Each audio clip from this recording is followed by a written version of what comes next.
And Chairman Palmer, it's now 1 o'clock and we're live streaming. I will turn this over to you. Thank you, Kristen. Hello, and I want to thank our panelists, the commissioners we have today, and everyone else joining the EAC's Language Assistance and Access Roundtable. The accessibility of elections encompasses a variety of areas, including serving voters with disabilities, voters who may not fully understand English, or voters who may not be able to fully read or write. The Voting Rights Act requires certain state and political subdivisions to provide language assistance during elections for certain language minority groups who are unable to speak or understand English adequately enough to participate in the electoral process. Specifically, Section 203 and Section 208 of the Voting Rights Act allows the accessibility of voters who may have challenges in fully participating in the voting process based on that lack of proficiency in the English language. That assistance may include written translation of election materials or oral assistance by a bilingual poll worker or an identified assister of choice. Today's event will focus on language accessibility and serving voters who are of limited English proficiency and who may need assistance with the written translation or the assistance of a bilingual poll worker. So how did we get here today? New Section 203 determinations are made every 5 years. In December of last year, 2021, the census announced the information, announced that on the 301 jurisdictions in 3 states will be required to provide language assistance for communities that meet a certain criteria. With this update, in 2021, 68 jurisdictions were added. So our goal at the EAC is not to regulate or to enforce federal law. Rather, our goal is to provide resources for election officials as they navigate newly announced Section 203 coverage, and as they prepare and develop their programs to meet the new assistive requirements under the law. So a couple of things I'd like to talk a little bit about the program and the resources we have at the EAC. We recently updated our glossary of elections technology, which is quite the compendium of election terminology, 1,300 common words and phrases. And that is not only in English, that is available in 21 different languages. So that has been fully translated into 21 different languages. We also, every federal election year, publish the EVE survey, which is the Election Administration Voting Survey. That's provided to the Congress and the public, and that as well has been translated into 21 different languages. So we have a library of language accessibility resources on our website. Encourage folks to go to that resource. It will include a first of its kind interactive tool that I hope that we can give a glimpse of today. That tool will display information about every Section 203 covered jurisdiction by state and jurisdiction in the country. And so I think this will be a unique tool to take a look at. Also want to highlight 3 new language access resources that we have just released over the last month or so. One is our language access program checklist that was released in December. We have a guide to best practices for unwritten languages. And we have a 1-page guide on the intersection of language access and accessibility. And the site will include other EAC products that we have provided in the past, other events that we've had for language assistance, and other federal resources available.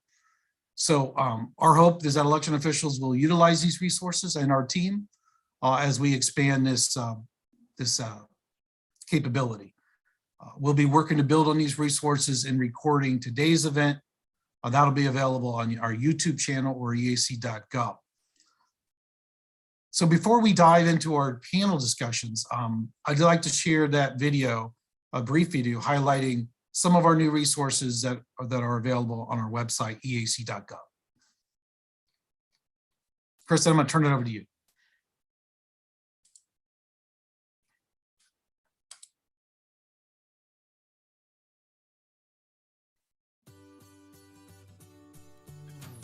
The EAC offers many resources for language accessibility.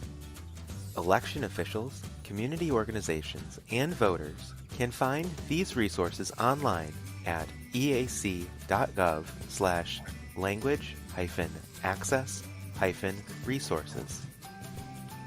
Here, you can find information about current language access designations, legal context about language access requirements, coverage and implementation, EAC resources for election officials, translated materials, federal, state, and local best practices, and resources from nonprofit and academic organizations. Under the Current Language Access Designation section, you can find an interactive map to quickly and easily see which jurisdictions are covered by Section 203 of the Voting Rights Act. Click on the page numbers at the bottom of the tool to see a list of state abbreviations. Select a state to see the full report for that state. If you hover over one of the dots on the map, you can see detailed information for the selected county, city, or town. Select one of the languages in the donut chart to view each of the communities in the state that provides voting materials in the selected language. You can also select a jurisdiction from the table on the right-hand side of the screen. Select the full screen icon to see a larger view of this report. Hit the Escape key or click Exit Full Screen to go back to the original view of the page. By selecting All Counties or All Cities options, you can quickly see each community that is covered under Section 203 and sort these communities by language type.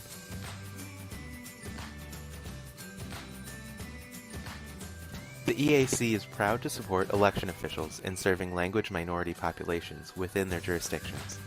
If you have any questions or comments about these resources, please email us at clearinghouse@eac.gov.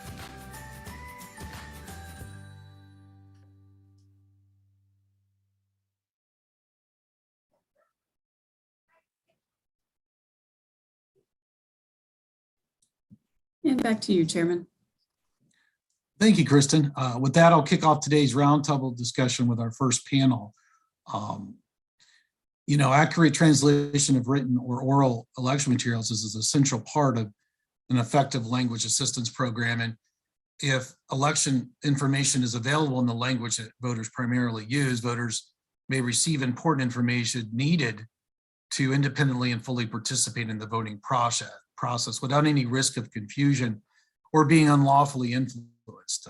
Elections often use terminology that is unique to the voting process, including concepts and words that do not easily translate into other languages. So covered jurisdictions are required to provide language assistance at polling places during early voting on an election day. The American for Disabilities Act similarly requires state and local governments to effectively communicate with people with disabilities. So it's important for election officials to understand and to recognize the intersection of sort of language access and disability, and produce materials that are accessible to voters with disabilities and also satisfy Section 203 requirements. The overall goal is to make sure all citizens have the opportunity to register to vote, learn details about upcoming elections, and participate in the voting process. So this first panel is going to be on Voting Rights Act protections for language minority citizens in elections.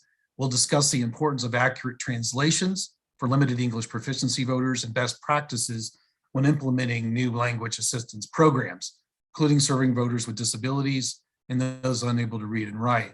Our first panelist is Lorena Portillo, who is the Assistant Registrar of Voters for Clark County, Nevada. She works with in-house translators and community leaders to provide accurate and culturally competent translations. Also joining us today is Donna Johnston, the Clerk Recorder and Registrar of Voters in Sutter County, California. She's the president of the California Association of Clerks and Election Officials She's also recently sworn as a member of the newly formed EAC Local Leadership Council. Ben Jackson is a senior subject matter expert for accessibility at the EAC. While working in Maryland, Ben was appointed by the governor to serve on the Maryland Commission on Disabilities, an advisory body for the Maryland Department of Disabilities, charged with unifying and improving the delivery of services to people with disabilities. Since joining the EAC, he's helped produce products that promote accessibility in all aspects of the voting process, including the best practices for state and local officials looking to serve or improve accessibility. Thank you for joining us. I appreciate you agreeing to do this panel today. I'm going to start off the first question for Lorena and Donna. I just want to make sure you can hear me and that we can hear you. Good afternoon. Good afternoon. Thank you for having us here. Thanks for joining us. Could you each tell us a little bit about the language assistance and translation services in your office and how you provide for the limited English proficiency voters in your communities? Here in Clark County, Nevada, we provide election materials such as sample ballots, mail ballots, other materials that include printed materials, but also we provide it in Spanish, English, and Tagalog. This language assistance includes polling place signage. We have electronic poll books, so we also provide that assistance on our poll pads and on our voting machines, including on our audio voting system. With that, we also have brochures, and those brochures oftentimes are taken in the English version by some of the organizations such as our Asian Development Community Center group, ACDC. They've been great in providing these brochures in Chinese or in Mandarin, I should say. They have taken that upon themselves to do, and we have helped with the printing. So we try to be we work very closely with our community leaders, and that's one of the extra items that we provide just to make sure that the community is well served.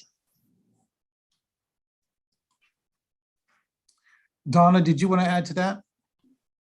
Yes, we do much of the similar types of things that Lorena was describing.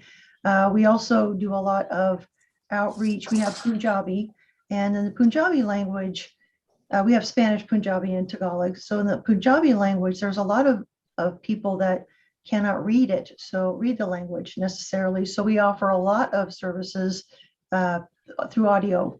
Radio, we will also get it out on radio stations and things like that, and go out to the various gathering sites, temples and whatnot to help get that information out to everybody. Let's talk a little bit about challenges in finding and recruiting, translators, both for written materials or the in-person voting assistance. Have you had any challenges in that area? And if so, there may be new jurisdictions that are looking at the recruitment of these, bilingual poll workers or translators. What strategies have you used to overcome those challenges?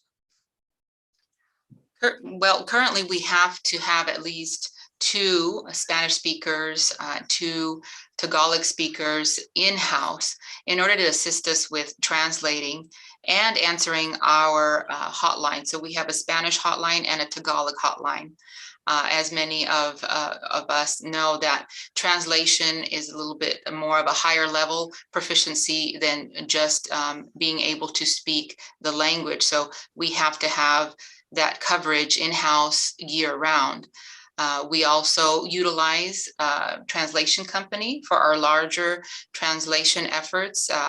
But most importantly, we work with, again, community organizations, advocacy groups. You have to have a really good relationship with them because they also assist in the recruitment efforts when we do run into decreases in recruitment. And we have had that in the past. We go to, social media. We have a good relationship with our PIO, that assists us when we need to, broadcast that we need the assistance at the polls. We have newsletters, we have emails that we send out to our community leaders that have done wonderful to respond to the efforts that we have when there is a challenge. Of course, you also have the newspapers that we also utilize in the 2 different languages as well as in the English. So we have many avenues. You definitely cannot just use one when you're running into a recruitment challenge, for sure.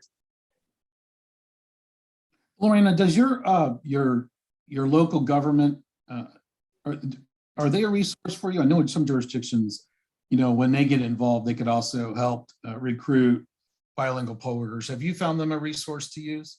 That's a great point. Our commissioners they did in the 2020 general election. It became, because of COVID, it became an extra challenge. And they were wonderful in contacting their community leaders that they work closer with. And we had a wonderful response. They also reached out to organizations outside of Clark County that provided efforts here locally. So yes, definitely commissioners were very helpful for us.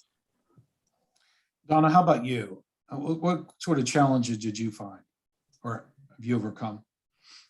We had a challenge with Tagalog when we started having the requirement to provide Tagalog services.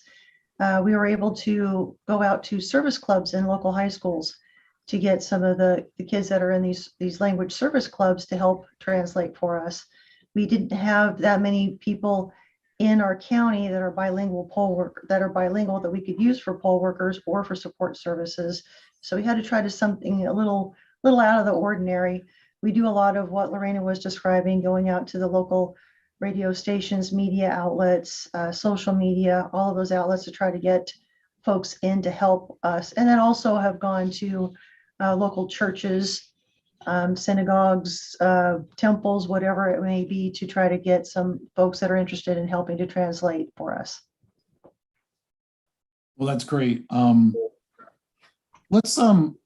The next question I have, it has to do with, legally accurate translations. How do you ensure that, what the translations that you receive are accurate in written form, but also that your bilingual poll workers are sort of trained on the election terminology, so there's an accurate verbal translation, perhaps dialectical differences or other, translation things that are lost in translation. How have you dealt with sort of making sure your translations are sort of legally sufficient?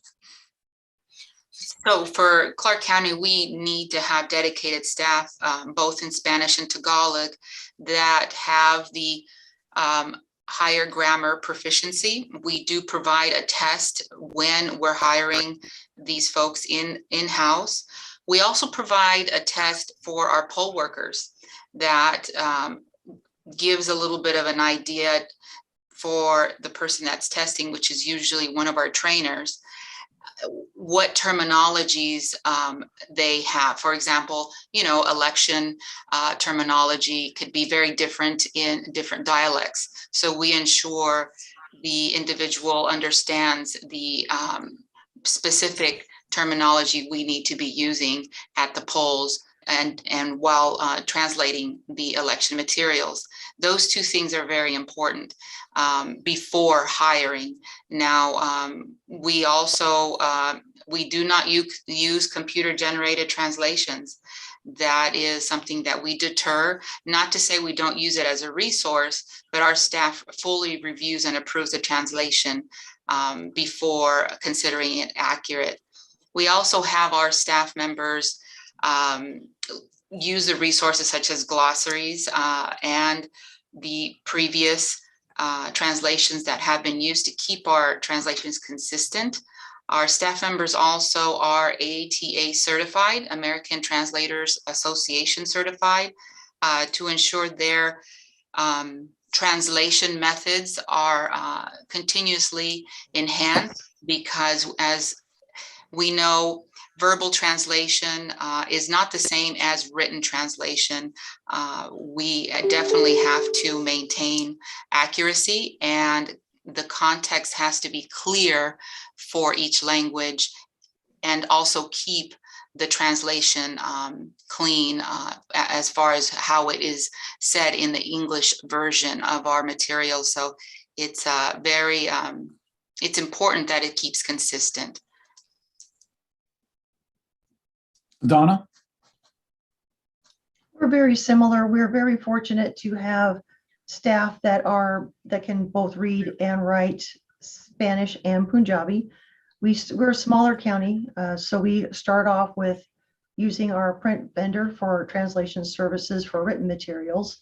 So they will start by getting those materials translated for us and then give them back to us. And then we'll have our staff who are certified at the county level to verify that the translations are accurate and legally correct. And these people also serve as translators that will train our other translators that we hire specifically for the election process itself. So we're very fortunate to have 2 of the 3 languages that we're required to provide. In Tagalog, we do work with community leaders to make sure that we get the right individuals in. When I say right individuals, ones that understand the process and hopefully have worked for us a few elections to help make that process better and make that more consistent and make sure that the voters are getting the accurate information. So before I move on to the next question, just a follow-up. I served at the state level. I mean, both of you are at the local level with these requirements. Does the state provide resources to you, or have you found that is also sort of a resource to help you get to proper translation? For us currently, we do handle all our translations in our department. And also because we've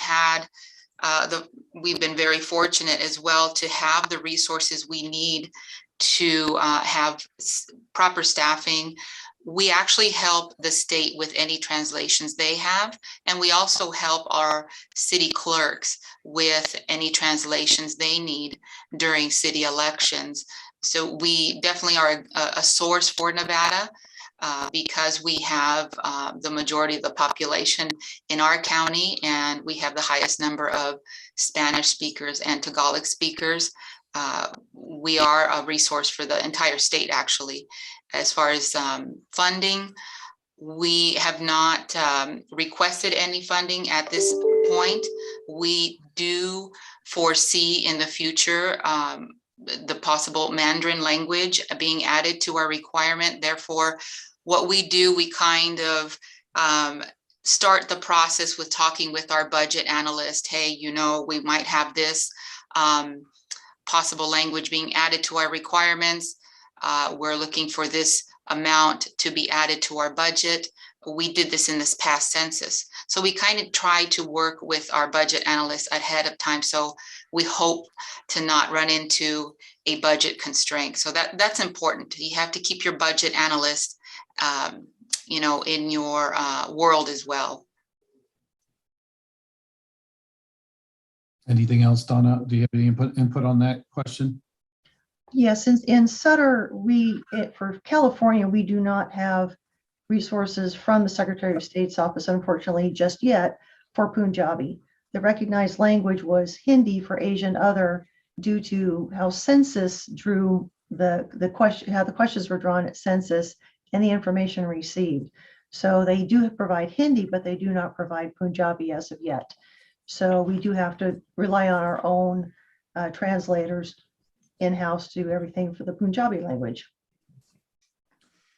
So the next question I have is, are there different strategies for developing a language assistance program based on the designated language? For example, between Spanish and Filipino or Spanish and Punjabi, what are your different strategies for that? There's going to be a lot of jurisdictions that perhaps had Spanish for a while, now have a new language. What advice would you have for them? Donna, why don't we start with you on this one? Sure. Okay. As I mentioned before, we could not approach helping our Punjabi speakers because they do not read the language. They typically are immigrants from there. They don't necessarily read English yet either, or speak English. So we had to change our thought process from how we handle those voters and how we were able to get those resources and materials to them, because it needed to be verbal. So we could not rely on only getting written materials out to those voters. So we had to go out to, I've given many talks at temples with translators. I've gone out to festivals and events, highly utilize the radio, their native language radio stations that they have in the area, to try to get out the information as best as possible. Lorena? Similar to Donna, you definitely want to invite community leaders on when you're first starting out to develop your program. For the Tagalog community, we invited the community leaders that we were familiar with, but also were referred to by our commissioners. Many of our commissioners already work with different community leaders, and therefore we were able to designate those that came to the first initial meeting and grew from there. So I think that is the very first step, both for Tagalog and for the Spanish speaking community. Again, we use media outlets. We have an outreach program that allows organizations to request for our director to speak at different events. The director explains, what's new in Nevada, and oftentimes also provides voting machine demonstrations. We also have a Raise the Vote program, which works with nonprofit and nonpartisan organizations that assists us in recruiting volunteers, but also the organization benefits because all the proceeds from their work will go directly to their organizations. And in those organizations, it includes schools, sororities, etc. And they are definitely numerous volunteers that speak Spanish and Tagalog in those groups that assist us during election cycles. It's been very beneficial to have that program. Well, great. Ben Jackson, let me bring you in to the conversation. Ben, could you give us some examples of how community and disability rights groups or organizations have collaborated together to improve the polling place, and specifically in terms of language or reading, writing assistance for voters with disabilities? Thank you, Commissioner. Definitely. So there's a number of approaches that I think you can take to the question of disability rights and access to languages for individuals with disabilities and the combination of foreign language. So one thing is just the baseline compliance for 508 and ADA compliance. And so if you're releasing materials, you look at the form of media, and this is what the one pager that we'll be releasing states, is that if you're releasing if you're releasing a video, that you make sure it's captioned, and if the video is in a language other than English, then you make sure that that video is captioned in that language. It's pretty common sense stuff, but looking at English, people with limited English proficiency, or also non-English speakers, there are some recommendations that work for both populations, right? So some of the recommendations, and these are practices that are used in states such as Tennessee, is presenting information visually. So if you can look at icons and directional arrows to where is the polling place, this is where you're voting, this is where you're signing in. And so if you can communicate in those ways, then you can probably reduce the burden of the amount of verbal or other forms of communication that you have to have. So it's really that combination approach of both making sure that whatever media or information that you're communicating is ADA compliant and Section 508 compliant, as well as taking a look and looking at universally applicable kind of forms of communication such as signs, directions, directional arrows, and those kinds of things. And what are some of the difficulties of providing translations that you've seen? While election officials serve voters with disabilities and attempted to overcome them, both for in-person voting and for by mail voting. Certainly. And so I think I'll start with the remote voting. So one issue that we've kind of discovered is that internet communications is not the end all be all of accessible information. That if you're putting information online, yes, it has to be accessible, but there is a good portion of the disabled community that does not have access to internet. And so while you might generally think, okay, I've put this information, I've communicated it, it is up online and it's accessible, and therefore I've done my job with communicating with people with disabilities, you might be missing 20 to 25% of disabled voters. And so ensuring that there are other forms of accessible communication, whether that's on radio and having PSAs, or that's in local newspapers, that there's other ways to, or in-person outreach. But I think another issue is the inavailability of resources. And so unlike the census data, specifically for deaf, hard of hearing voters, there's no statistics on kind of the population and areas. So you can't say that you can't designate, okay, well, we have to ensure that we know that there's a significant number of deaf voters here. So we're going to deploy voting officials who are fluent in ASL.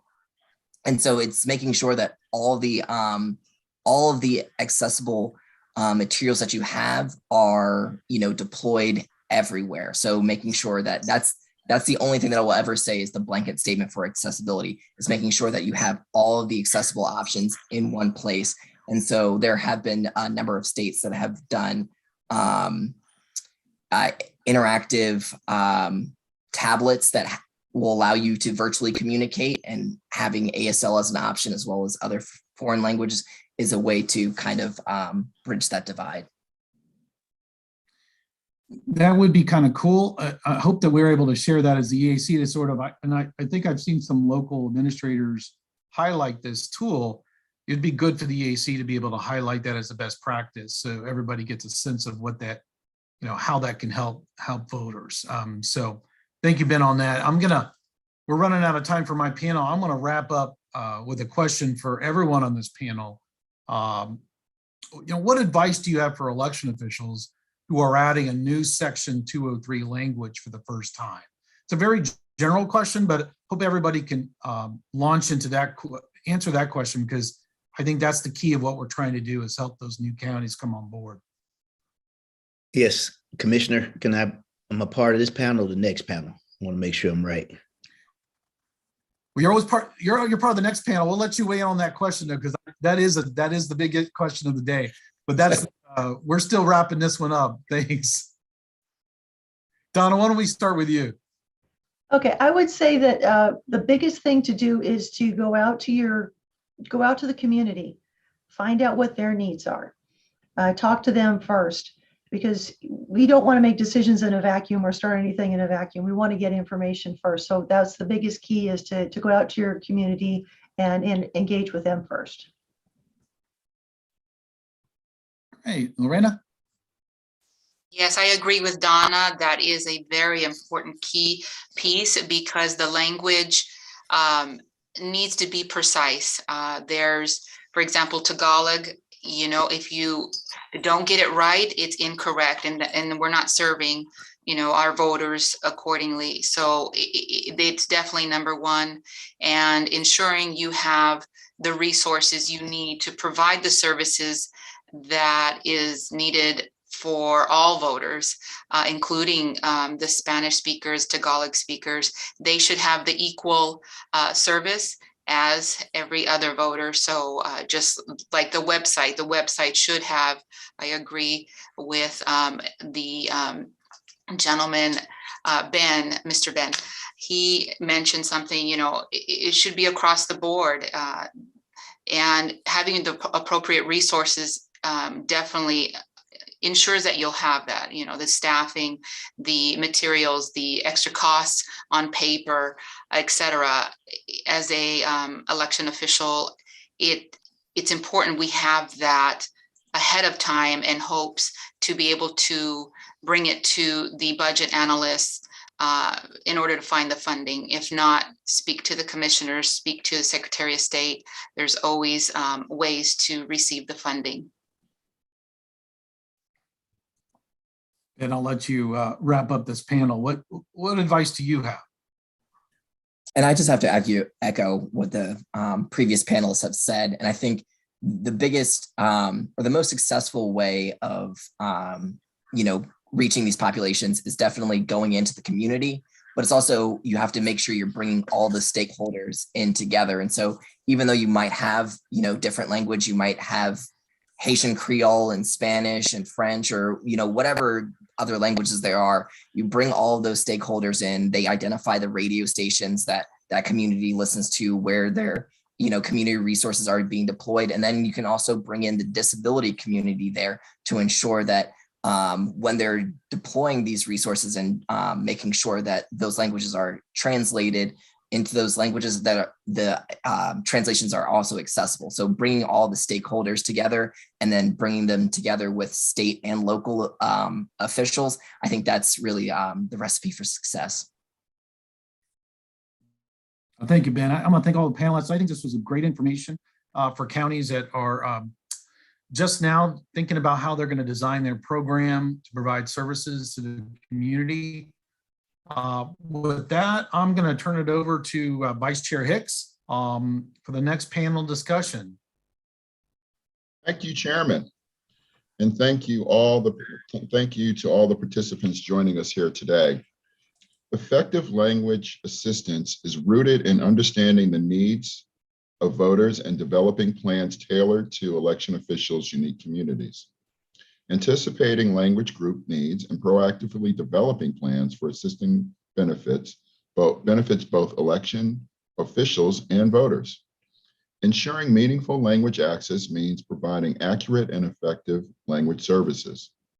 Even after language access programs have been established, election officials must continually engage efforts on a routine basis.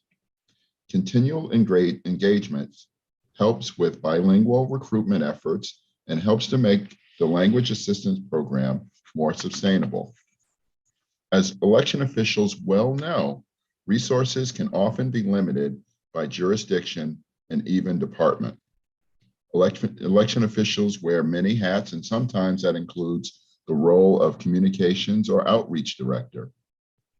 With that in mind, this panel will focus on developing a language assistance program and media outreach plans.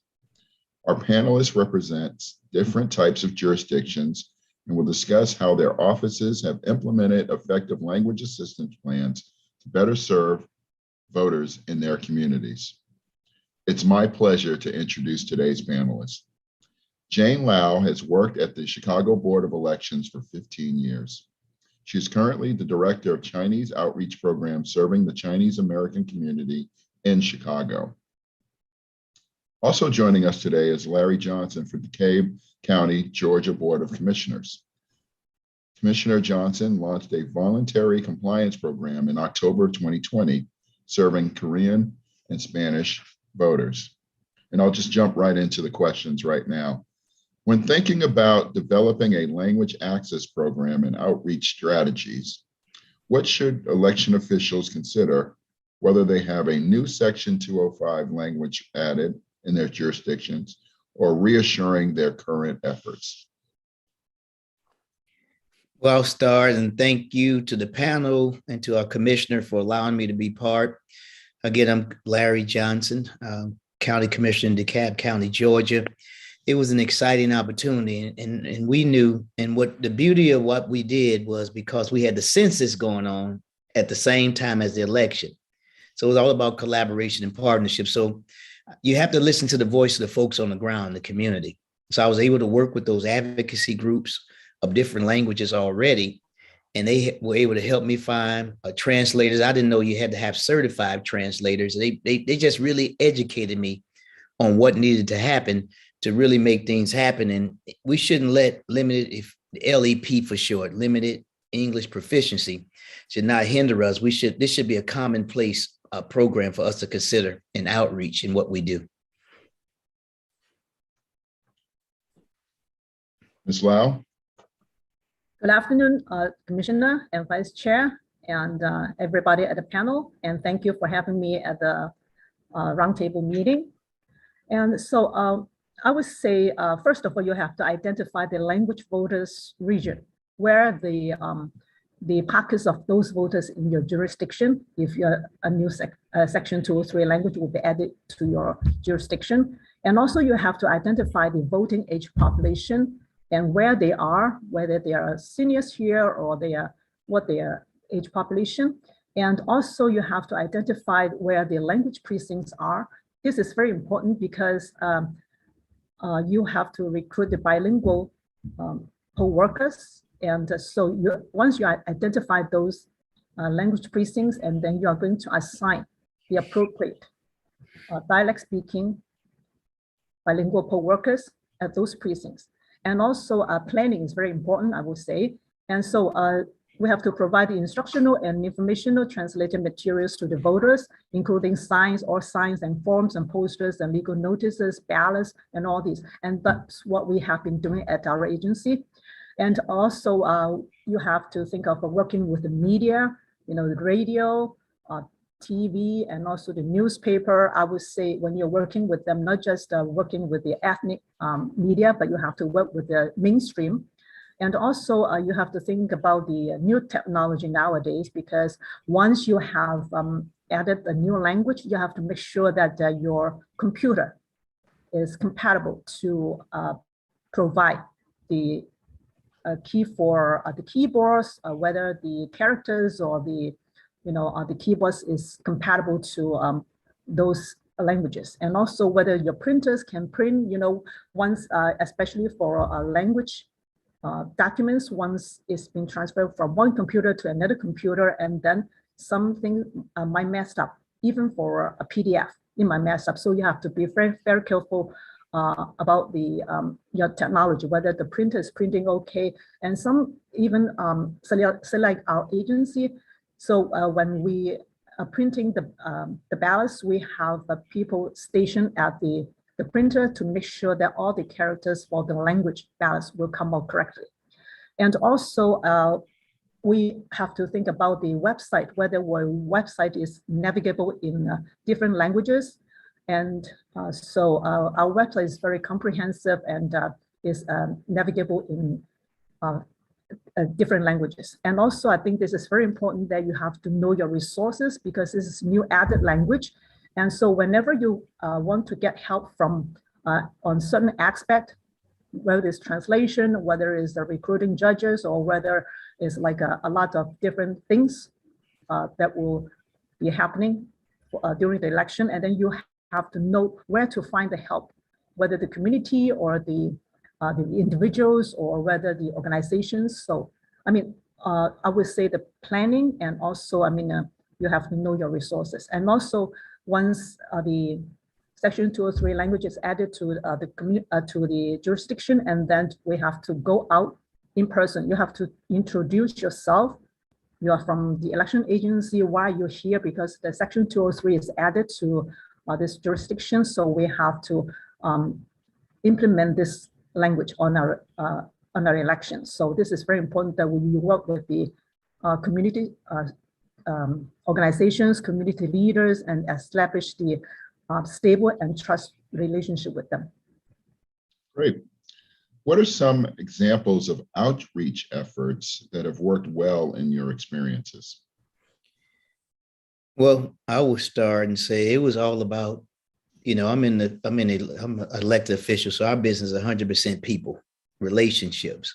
How do you connect with the institutions that impact the groups that we're trying to make sure that they are part of democracy? And that's the church, small businesses, just working around the school system, working with these entities to really try to connect the dots, and they have to be around places that they trust. It's all about trust. You can't get away from it. You can't go around it. It's all about trust and just connecting with them to make those things happen. We even had a vote and vax rally where we had a bus going around, a caravan, taking folks around the different neighborhoods. And we went to places where people go the most, which is the malls, which is certain commercial strips. And we stayed there and was part of non-traditional locations. We just didn't tell them to come down to the county. We went to where people are. And ironically, one of the best places to go was the library. That's a mecca for cultural, from computers. They're doing computers there, books, newspaper, magazines. We assume everybody has the internet at home, but that's a place where you can connect with people on a very positive level. And they know who the folks who speak different languages are, and they see them every day. The last part that was great, I had led the effort to get a $9 million grant from our Civic Center for Tech and Civic Life. That grant just transformed what DeKalb County was able to do. I mean, we were able to add different outreach components, pay for marketing materials. And so part of this process is what we learned, that voting is just not a 2 and 4 year process. You have to engage voters all year round. The experience has to be, the days of change where you can just wait 2 years and rev it up, then 4 years and rev it up. No, every election now is like a presidential election. So you really have to be on your money, on the ball, and you really got to be the Tom Brady or LeBron James and make it happen. Ms. Lau. I totally agree with Commissioner Johnson. And so I would think of when you are doing the outreach, and especially, I mean, in the community with diverse population, and then I think the essence is be proactive. I mean, you always have to go to the community and to participate in that events, no matter whether it's a small event or is a big event. So communicate with the community leaders or community groups, or organizations, and relay the election messages to them. And then the most important thing is, or another important thing is, to get the feedback from them, to listen to them, to see what the voters' needs are. And so participate in the community events, public events, and that way you will have the direct communication with the voters.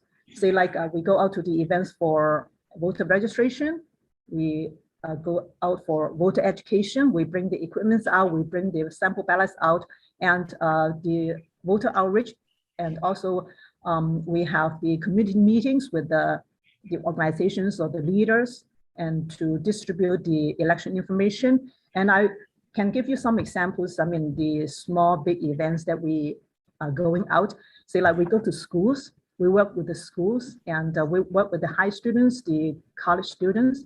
And I think this is very good because they are the future voters, even they are in high school, and they are the future voters. And you just relay the election messages to them. And then when it comes to the voting age, they will register to vote. And also the students, some of them or a lot of them will come from multilingual families. So they will help with the bilingual election judges recruitment when it comes to the poll workers.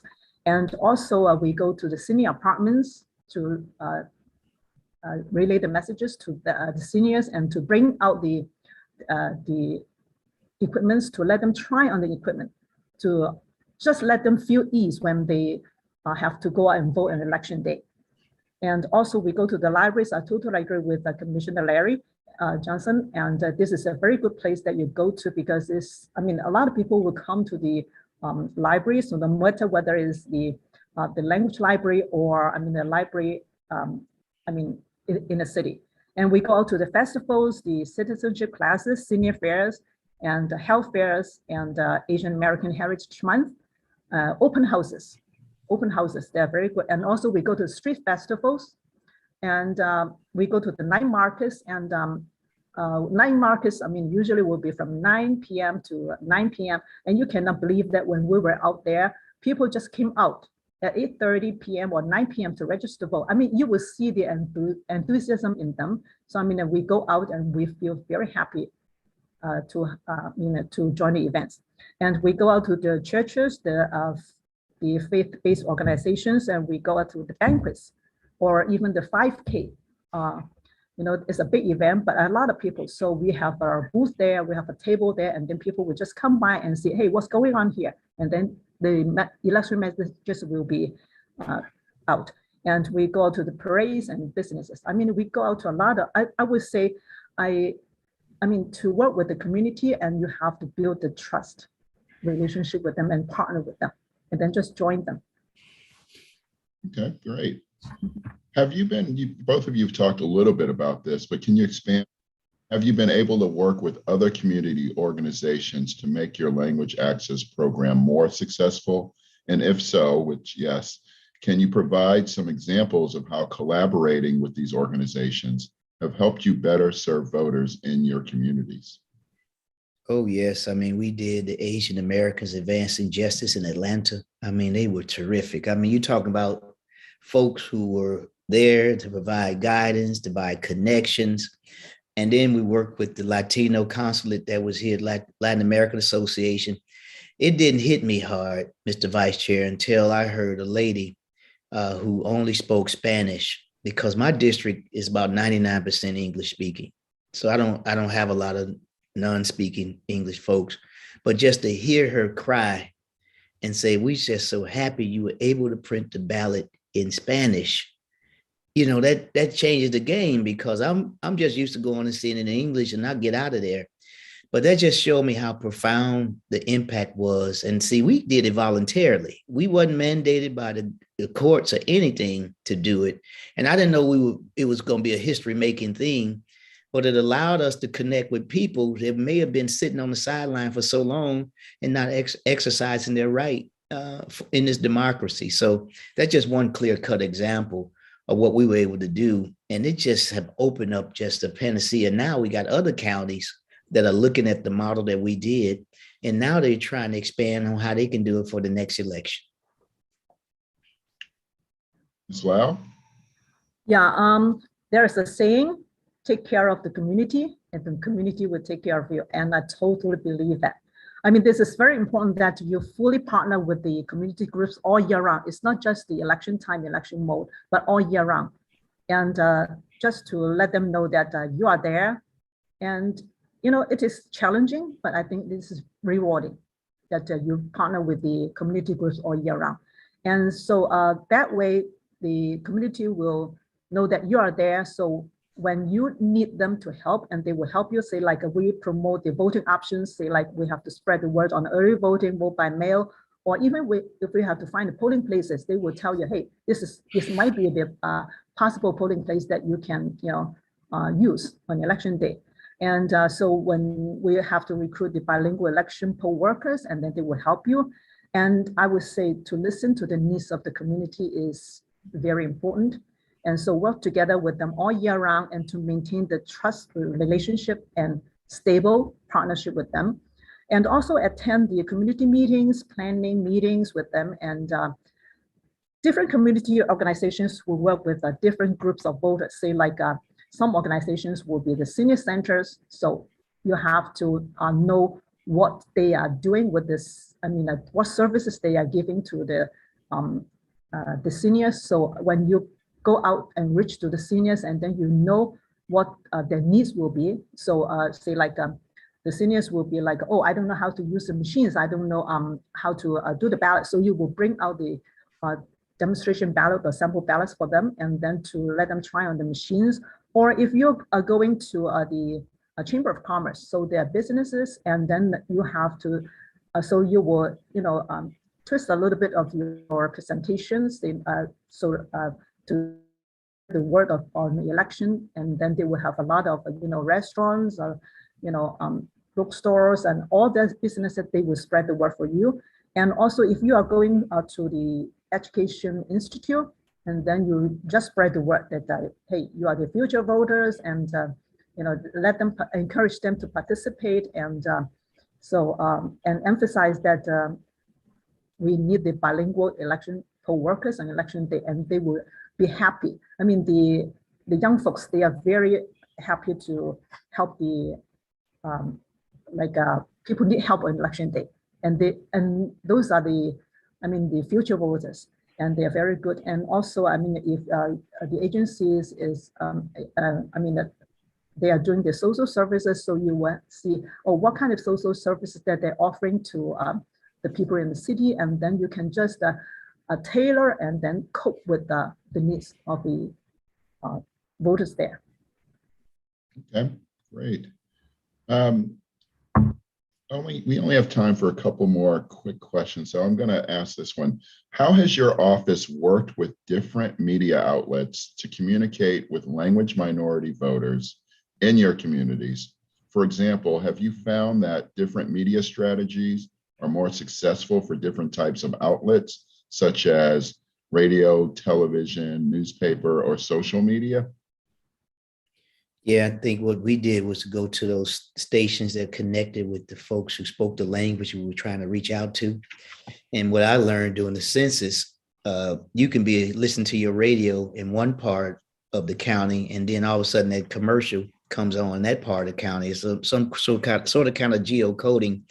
And I said, wow, this stuff is getting fancy. So we were able to use our media dollars to just really go into areas where we were trying to get the message out about voting in different languages. And we just used the experts. You got to go to the people who know the business. I'm an elected official. I don't know how to do radio ads or where they need to go because that's their marketing strategy. And so that allowed us to bring more people to the table, but we were able to expand the tent and get the information that was vital to people in our community. So that was what we did, Mr. Vice Chair, on really trying to make a difference. I wasn't trying to reinvent the wheel and try to guess.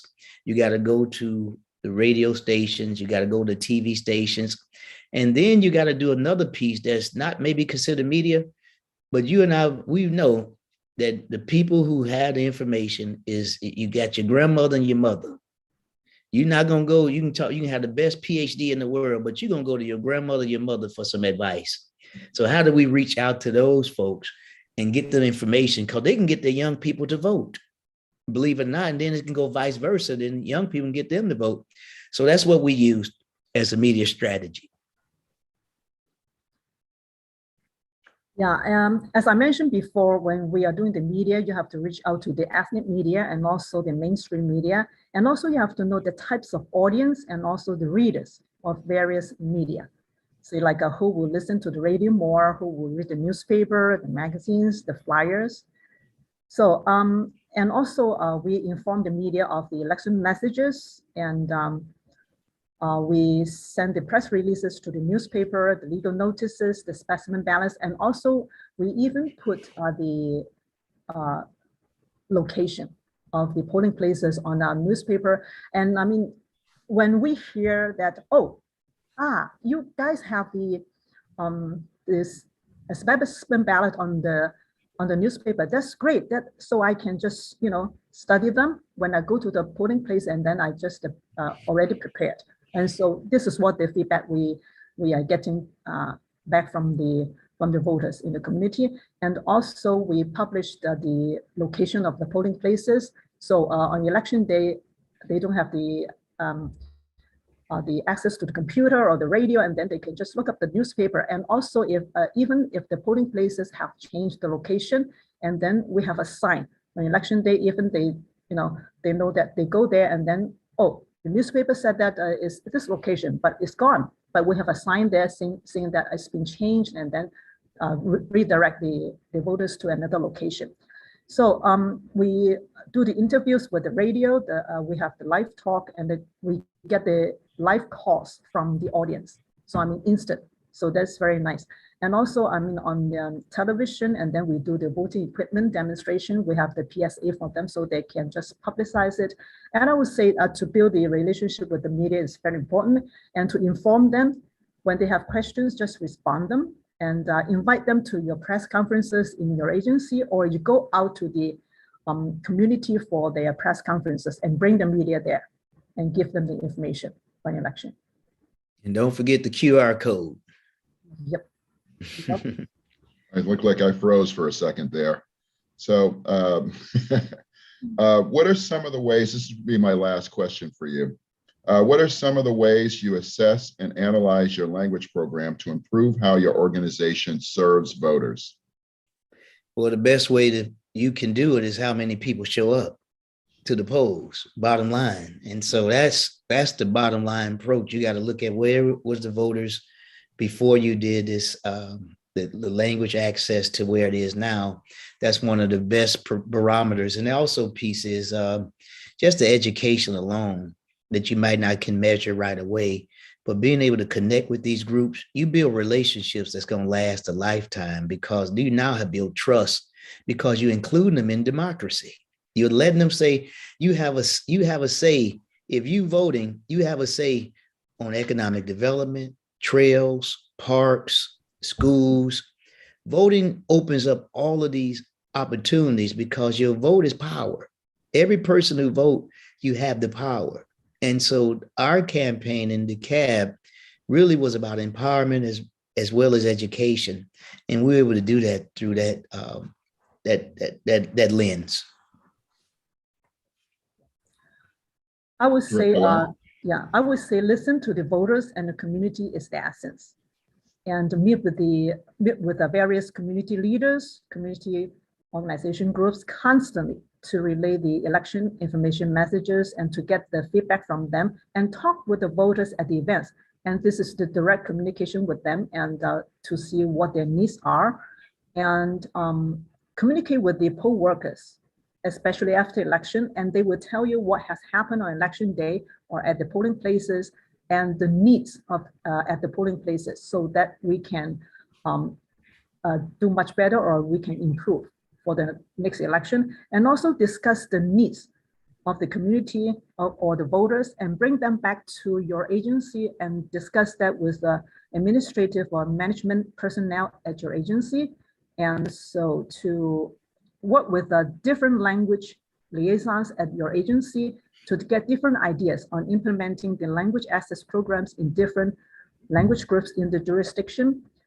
So because we are all doing, say, like a Spanish is doing something, Chinese is doing something, or Gujarati or Hindi, they are all doing different things. Their approach will be different, but we all have the same goal, is to how to better serve the voters. And I think this is very important. Great. Commissioner Johnson, Director Lau, I want to thank you both for being a part of this panel. I think the information you both provided will aid in the furthering aiding jurisdictions with language and media outreach. And with that, we'll turn to Commissioner McCormick in panel 3. Thank you. Thank you, Vice Chair Hick, to all the participants joining us today. The EAC has promoted as best practices in election administration through its annual Clearinghouse Awards since 2016. Today's third panel discussion is on innovative practices in language access programs, including a previous Cleary winner.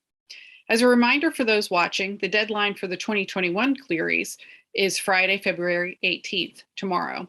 Past winners include innovative partnerships with language minority groups to improve access to voting.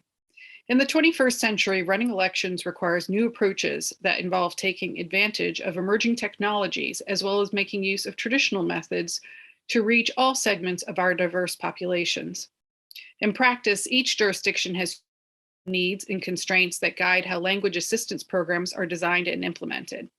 Varying availability of resources for election officials has been an ongoing theme in our panels today, and often election officials find innovative ways to reach voters and stretch resources on hand. As I mentioned, we'll be hearing from one of our past Cleary winners in this panel, as well as innovative ways that these election officials have addressed language challenges in their communities. And without further ado, it's my pleasure to introduce our panelists. Brianna Lennon was elected as Boone County Clerk in November 2018. She won an honorable mention for the 2020 Cleary Awards for producing videos, including an American Sign Language video to inform underrepresented voters about their options for casting a ballot. Also joining this panel is Gabriela Casado, who is the recorder for Pima County, Arizona. She is a citizen of the Thana Otham Nation, and in 2020, she became the first Native American to hold a countywide seat in Pima County. She's been a leader in her community, focused on providing opportunities for education and civil engagement. And thank you both for joining us for today's event. Thank you for having us. Thanks for being here. So let me address my first question to Brianna. Your Cleary Award-winning program is the perfect example of an intersection between language access and accessibility for voters with disabilities. Tell us how it started and how this program continued to serve the needs of your language minority community. So one of the things that we noticed as we were going into the 2020 election cycle is that we didn't have very much information out there. We worked very closely in the past with members of various groups of disabled communities and organizations, especially with regard to access to voting machines. So lots of times that was working with the National Federation of the Blind and our local groups, but there was very little done to reach out to the deaf community. And as we were trying to put together a voter education campaign, one of the things that we wanted to highlight was that we had all of this social media that was now available, but we could caption videos. We never really put any out in ASL.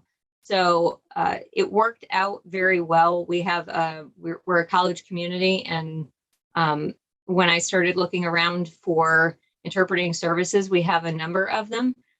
So we learned a lot just about our own community and putting together the program. But what we did was create a how to cast a ballot ASL video that we put on our social media and then promoted out, and made sure one of the most important things was that we made sure we had simultaneous translation happening. So when we hired our interpreters, we hired a hearing interpreter, and we also hired a deaf interpreter. And that's incredibly important because it's not just turning our script into basic ASL from a hearing perspective, it's also putting it in the correct ASL for the end user, the deaf voters. So it turned out to be very successful. We had a number of people reach out to us that were really happy that we had explored this option and just kind of put that out there. I had been at polling locations where we had some deaf voters come in and seen some of the interactions between our poll workers, and we have a couple poll workers that are deaf. So we wanted to make sure that in our regular voter education, we were taking every voter into account. And we obviously thought it deserved at least an honorable mention for a Cleary as a great program. So next question, I'll ask you, Gabriella, and I hope I said Thana Otham correctly. You did. Great job. Pima has experienced reduced Section 203 coverage starting in 2002. Can you tell us how your office has served covered jurisdictions in the past and the innovative ways you're continuing to serve the language minority voters in your community? Sure. So I've been in office for, well, actually, let me start that again. Skuktash, Anyanyam Chugi Gabriella Cáceres Kelly, Pismochkuk, Amjud. Hi, I'm Gabriella Cáceres Kelly. I'm from the communities of Pismo and Cook. I usually start out every single talk I do, regardless of the population, in that way, in my traditional way, to signify that I care about language, and I try to do that as a standard practice. I've been in office for about a year in the recorder's office. The previous recorder had been in office for 28 years and had established a Thana Otham outreach coordinator position and a Pasquayaki outreach coordinator position. Those are the two tribes that are in our area. But there hadn't been much done in regards to relationship building. A lot of times those positions were vacant, or they were really limited in scope, and maybe more emphasis on the data entry. And so since I've been in office, we've kind of flipped that. So 85% of my staff members' time is spent reaching out to community, with only about 15% of that time being here in the office and doing data entry and that type of thing. So one of the biggest things that we did is it's been a little difficult, of course, because of the pandemic. But one of the biggest things that we've been able to do is go out into these tribal communities and give them presentations about what their turnout is. And so that, of course, meant that we were having to contact the local government structure, so the tribal government, and the various groups, and letting them know, we have a presentation for you, we want to share data. And I think it's really important for people to know that, Native communities, like, we're a minority of the minority. Most people have no idea we exist. I often get comments like, I've never met a Native American before, or I've never met a tribal member before. And so we're pretty rare. And so what people are really hungry for information from us, and they often are asking us, can you come and do a talk for us? Can you come and teach us about your community? Can you do a language land acknowledgement? Can you? And so my approach is to see ways that we can give to our communities. So that's information, it's data. And we're planning on having it so that we meet with them 3 times every community, just a lot, sitting in their tribal meetings and presenting. First, we'll present the data about their turnout, which is right after the election. Then we'll present about voter registration, especially because that population in particular really struggles because of things like non-traditional addresses. And then the third touch would be right before the elections on what you need to actually take, and questions about tribal identification, and really targeting that information for that population to share. And so unfortunately, this does require a lot of investment in time. And I strongly urge that people build these types of positions into their budgets. This is, if we value this language, we value including more people, we have to show our values in how we're structuring, and we have to allocate money for it. Yeah, it's a great. So Brianna, Boone County is not typically covered by Section 203. However, recognizing that there are who speak minority languages in Boone County, can you tell us about the services that you provide for these voters in your community? Yes, so that's correct. Missouri is not within 203, but we really focus on the voter education component of it. We have not had experience yet in moving into translated ballots, but in terms of putting out how to vote and who to contact if you have an issue and frequently asked questions, we have worked really closely with especially our refugee groups in Boone County, and also some of the attorneys that help work with immigration, and translated our voter education materials into the 6 languages that are provided on the immigration's website, at somewhat of the request of, in talking to our stakeholders in the community about what would be helpful. Some of those things would be extremely helpful. So I think it was mentioned in a previous panel, but we had some grant money that we were able to use in order to do that for the first time, which was really, really wonderful. Those went out, they're going out for the first time this year. So we've already had groups that have been extremely surprised and happy that we now have materials in Spanish and in Mandarin. Like I said, we're a pretty big college community, so we have a lot of professors and families of professors that relocate here, and it helps to be more welcoming as a government service to be able to provide those. So we've been really happy to be able to do that. Yeah, I can imagine that there are many ethnicities and languages spoken in the university environment. This question's for both of you. Let's start with Brianna and then go to Gabriella. How do you determine which outreach activities should be prioritized when you're serving your minority language community, especially given your resource issues?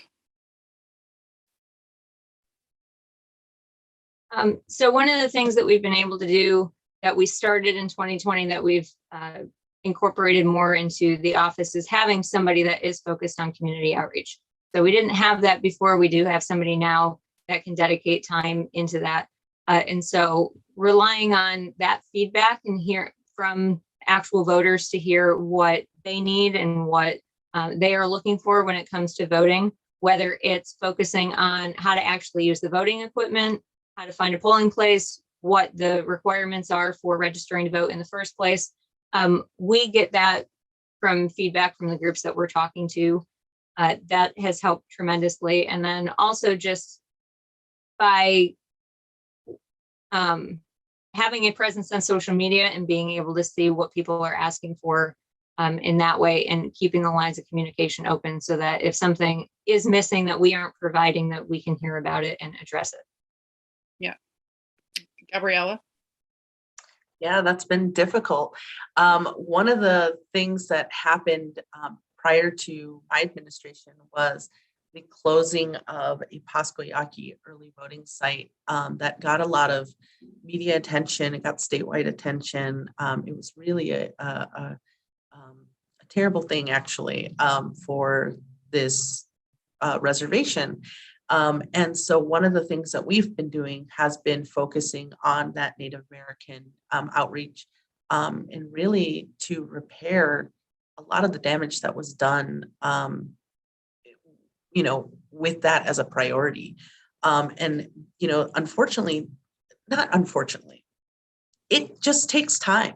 I was listening to the previous panel, and they were talking about the building of trust, and, that trust takes so much time.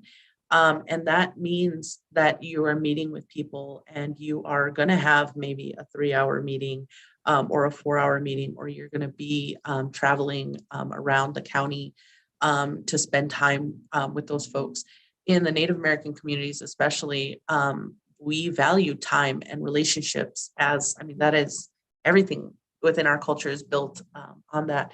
And so if you're not giving people time, then, they're never gonna trust you. And, recognizing where the damage has been done, that is what we have been focusing on. We've tried to move towards some innovative things. We are trying to do a lot of the public messaging type of thing.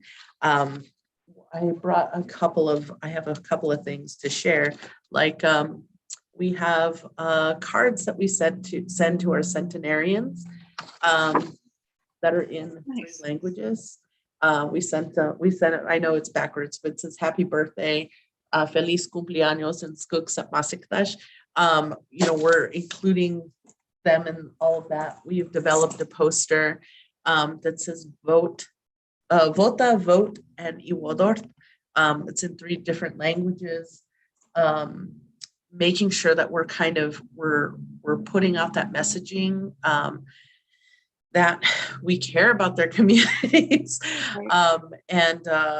It is really difficult, but what our office has really been focused on has been on repairing those relationships, and then trying to figure out ways that we can just communicate for the broad audience. So like we've been spending a lot of time with the Spanish community, making sure that we, just our press releases are bilingual, that they have as a standard. And then we've been spending a lot of time on our social media trying to figure out how to put on content that is bilingual and captioned and accessible with image descriptions and all of those things, but in multiple languages also. So Can you share some examples of how your language outreach program has helped your voters? oh my gosh, one amazing thing. So, of course, if we have a really robust vote by mail system in Arizona. And if we have a question about a signature for signature verification, we'll give people a call. Of course, that is, nobody is answering phone calls from unknown numbers anymore. We all have the capability of screening. And so we have a low response rate from phone calls. But if we reach a Spanish language speaker via cell phone and we can hear their message that is in Spanish, one small change that we made with this office is being able to send a text message to that voter in Spanish because we have identified them as a Spanish speaker. That is a huge difference, and we have a huge response rate from just that action alone. And then, making sure that we provide that information on the website and making our website so that we're using technology to be able to switch languages directly on our website and making that mobile friendly. That has also been a really huge difference. How about you, Brianna? How about some examples of your voters have been helped by your program?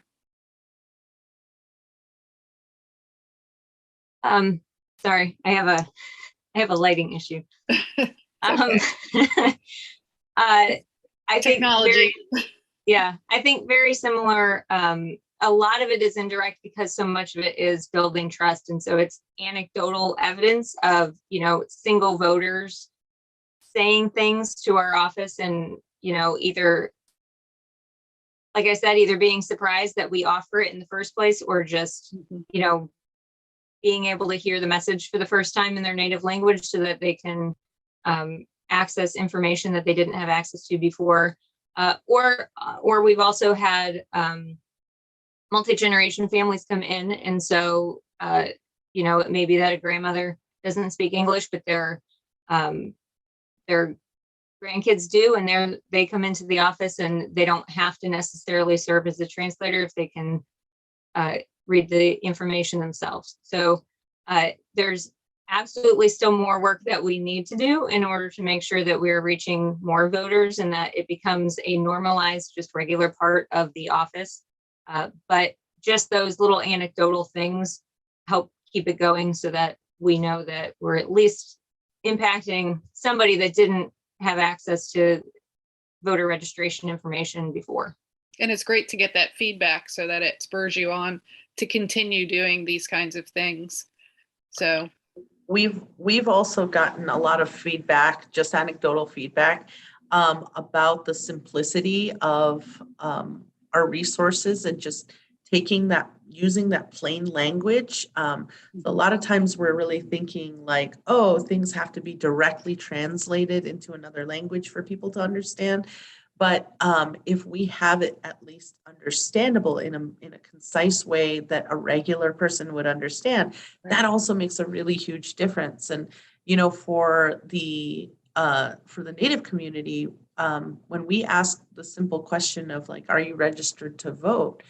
That answer, could be two different things, because them being a part of a tribal community, they may have the ability to vote within their tribe, and they may have the ability to vote within the county.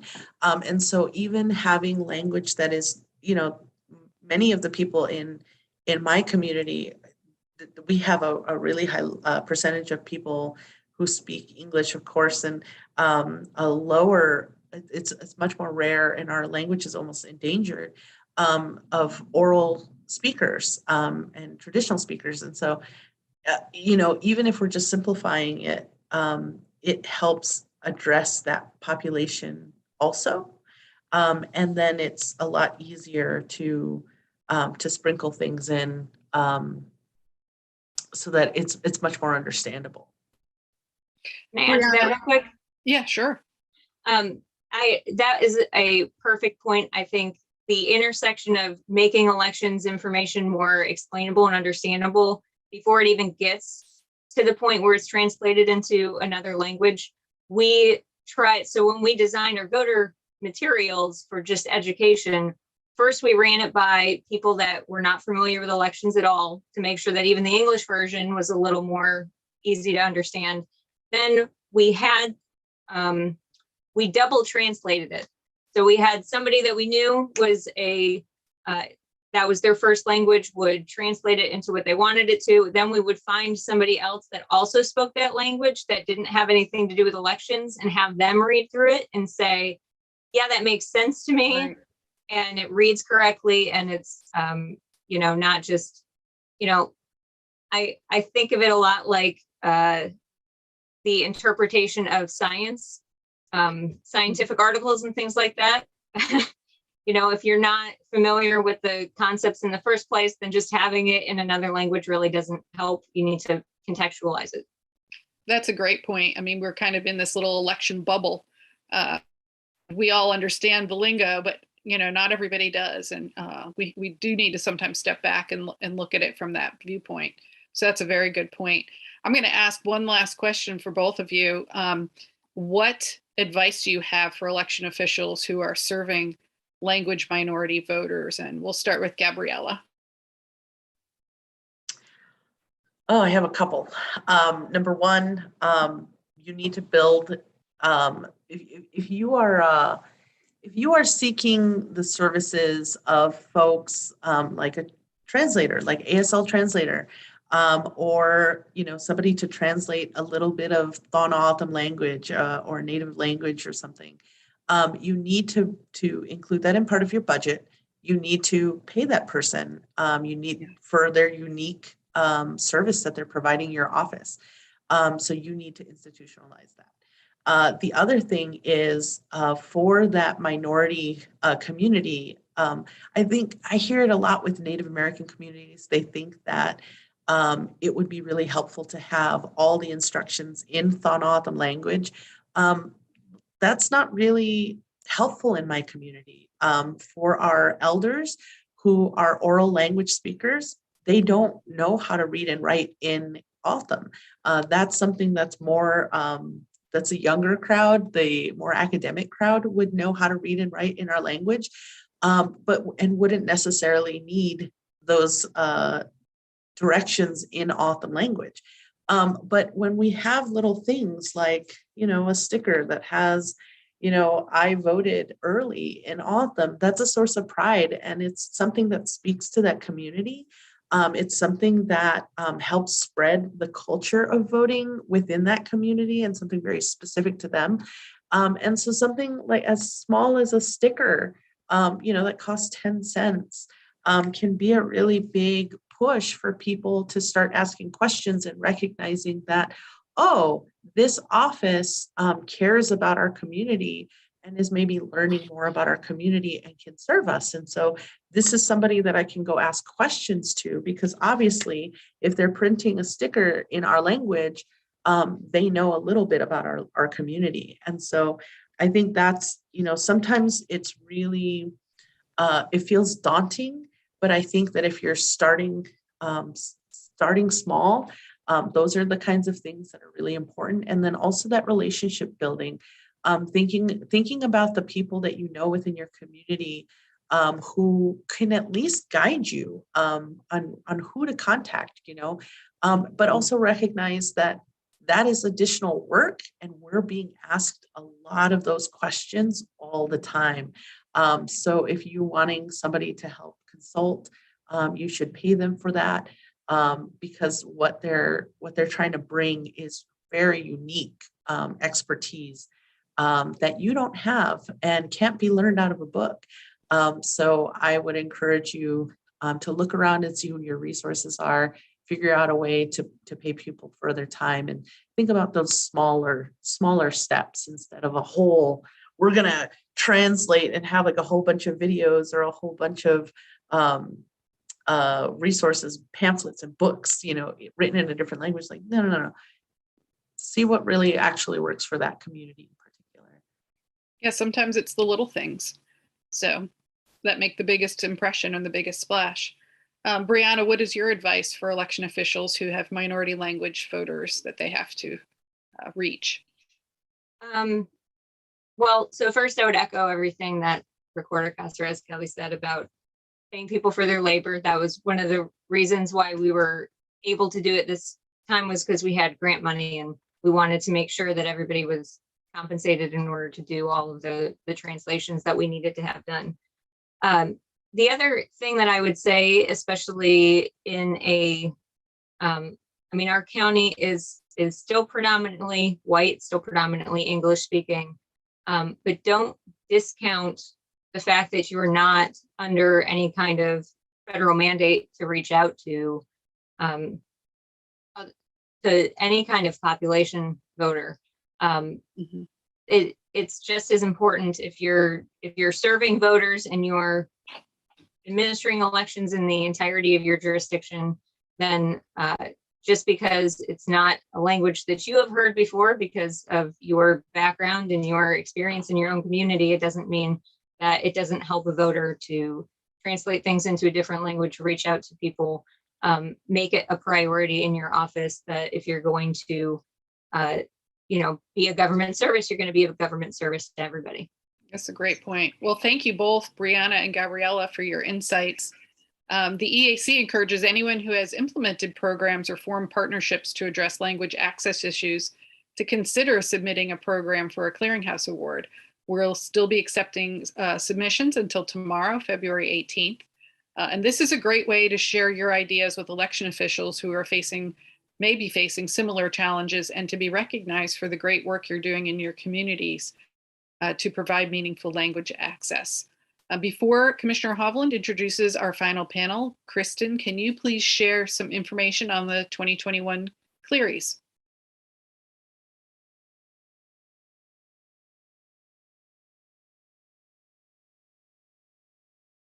Remember to apply to the 2021 Clearinghouse Awards. The submission deadline is Friday, February 18th. For the first time, the EAC has provided an easy-to-use submission form online. You can find this form at www.eac.gov/cleries. After you submit your project, you will receive a confirmation email that your entry form was received. If you have any questions, please email clearinghouse@eac.gov. We hope that you will apply for this year's Clery Awards and share your best practices. So thank you, and I will now turn it over to Commissioner Hovland for our last panel of today's discussion. Thank you, Commissioner McCormick, and again, thank you to all the participants joining us today. I've really enjoyed the conversation to this point. This final panel will address two additional topics related to serving language minority voters, bilingual poll worker recruitment, and managing budgets for language assistance programs. Poll workers are critical to the success of any election. Bilingual poll workers in particular provide valuable assistance at polling places on and before Election Day, ensuring that voters understand the voting process. I talk a lot about how poll workers are that customer service base of our democracy. And certainly it can be challenging finding enough people to serve as poll workers, especially those who are proficient in multiple languages. The EAC established National Poll Worker Recruitment Day in 2020 to expand the pool of poll workers and get more Americans to sign up to Help America Vote. If you've never been to helpamericavote.gov, check it out. Again, we're trying to encourage people to participate and sign up in their communities to serve as poll workers. Again, our goal with that program has been to help address the ongoing critical need and inspire more civic engagement.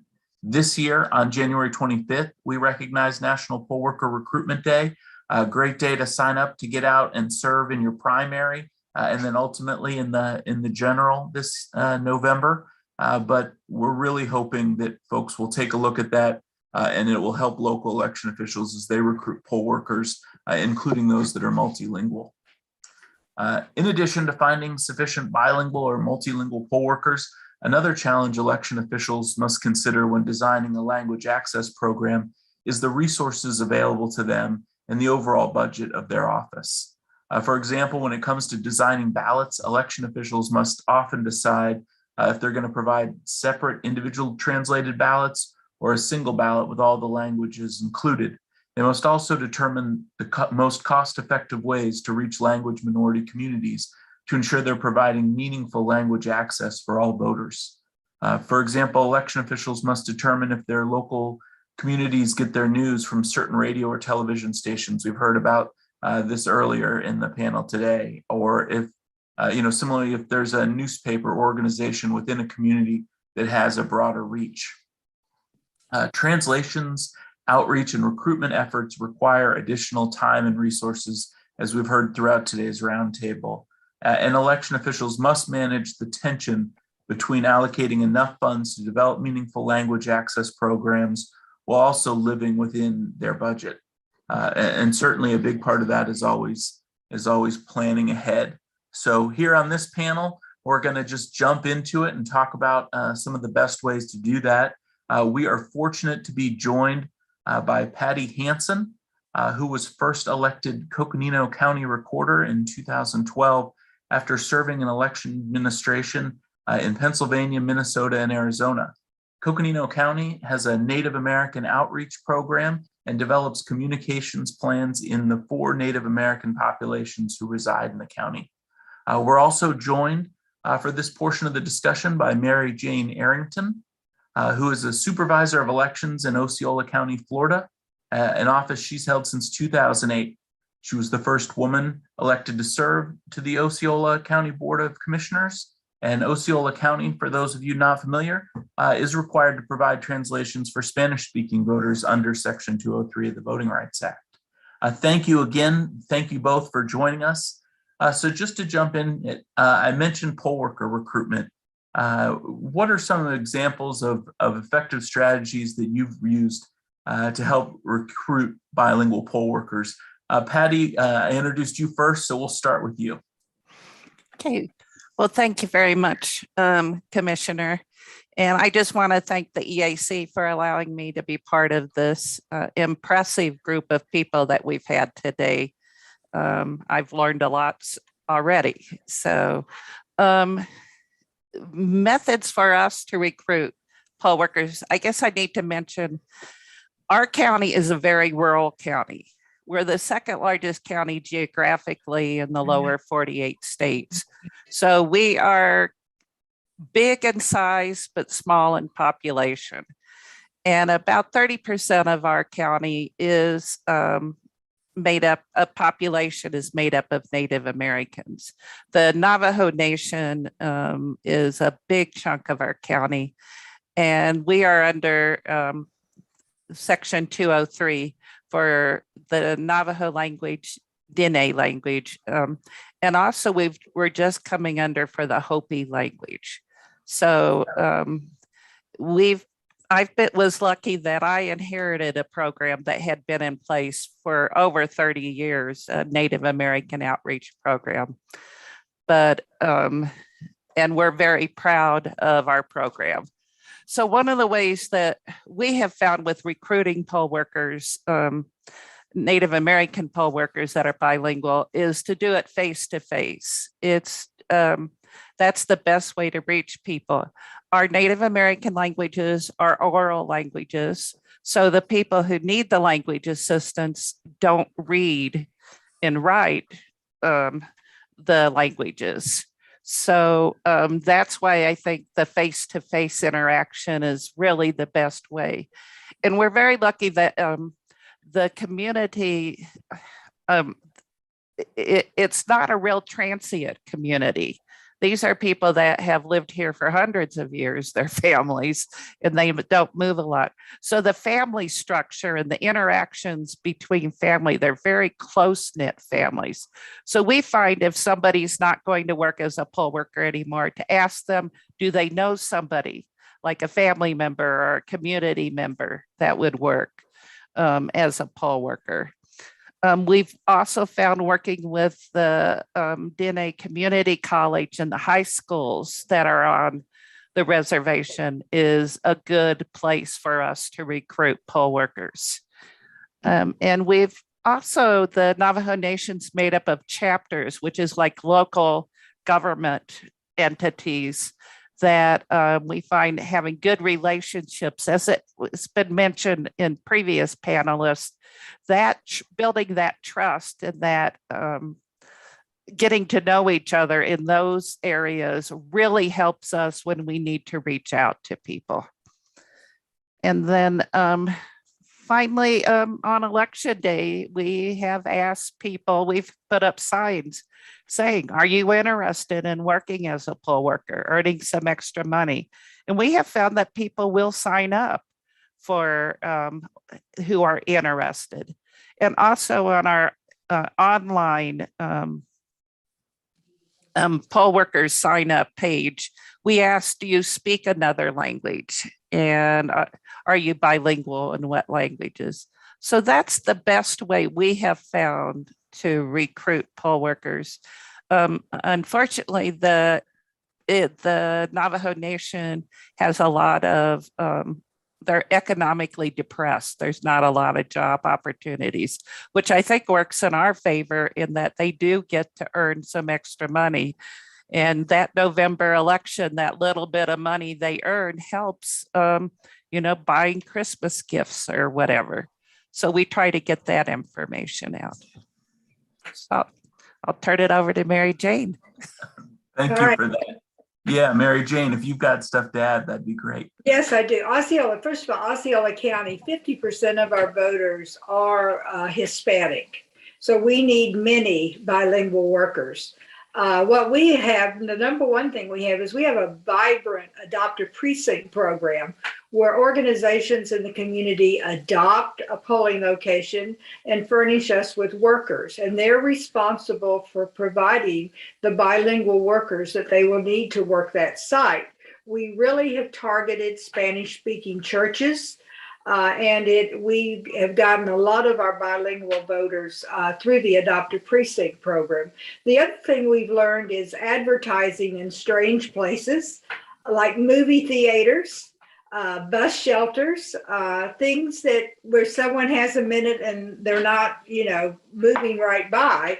They think about it. We've had many workers tell us that, I signed up to be a worker because I saw your sign in front of your building, where we have a changeable copy sign that we put, we need you. And so between the adoptive precinct program and advertising in strange ways, we really have been able to keep a good base of bilingual workers. Every polling location in Osceola County, except for one, must have bilingual assistance.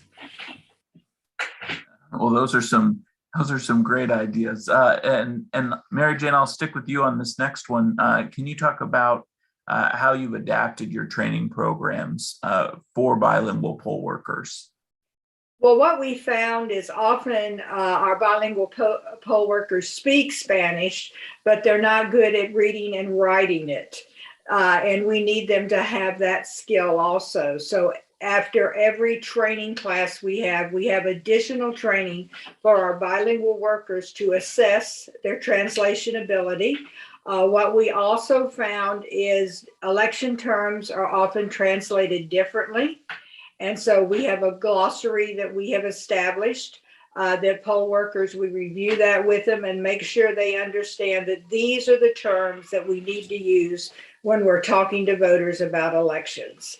And we do this every election, no matter how seasoned the election worker is.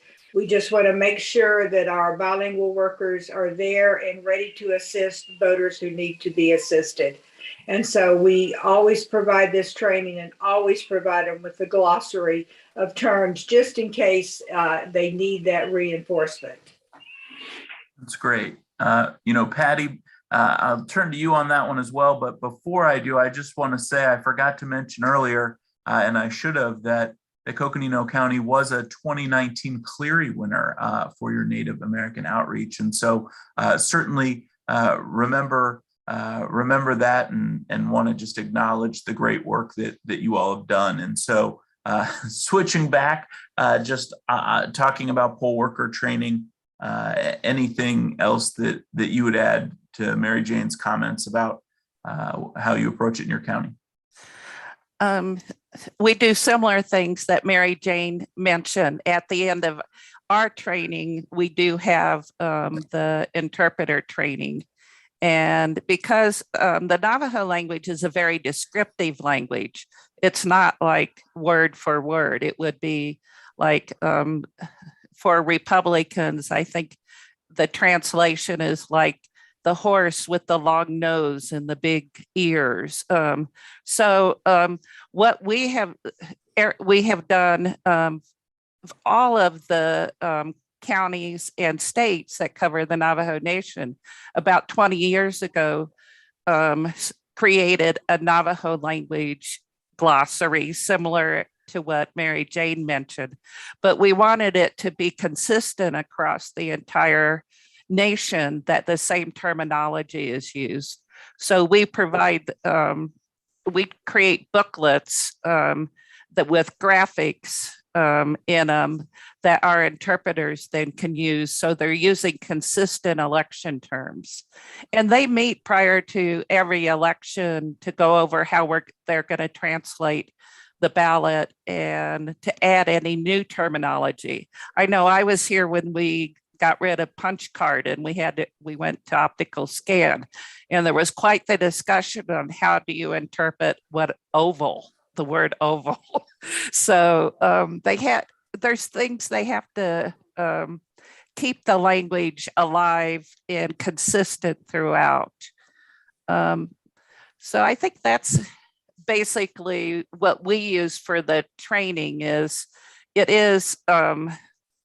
The main thing is to keep it consistent, that it's used throughout the same terminology. That's great. Throughout the conversation today, we've heard a lot about sort of the importance of feedback loops. Of course, that's always critical in elections to improving. Can you talk, and Patty, we'll start with you on this one. What feedback you received from your bilingual poll workers after they've worked with voters, and maybe how you've lessons learned that you've been able to incorporate? Well, I think do kind of the typical thing that we do with the other English speaking poll workers is a debriefing sessions, and also election survey and feedback sheets, so we can find out what we need to do to reach out and how the experience happened. We share polling places with the Navajo Nation. They have their own election going on the same day as we do for our primary and general elections. So it's kind of interesting that they will kind of compare how the poll workers for the Navajo Nation are doing things to how we're doing things. And so we like to hear that feedback too, because we're always sharing information back and forth with each other. Great. Mary Jane, do you have anything that you'd add to that on sort of the feedback mechanisms that you've got in place, or what you've learned? Our bilingual workers tell us that they are needed and they are appreciated.